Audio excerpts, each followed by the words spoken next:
In this video, I will be demonstrating how to crochet a US Foundation Single Crochet.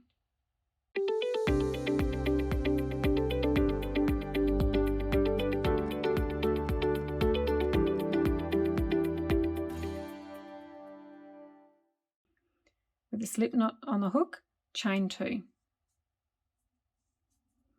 Place the hook into the first chain, yarn over and pull up a loop. Yarn over, pull through 1 loop on the hook to create a chain stitch, yarn over, pull through 2. Place the hook into the chain stitch just made, yarn over and pull up a loop, yarn over, pull through 1 loop on the hook to create a chain stitch, yarn over, pull through 2.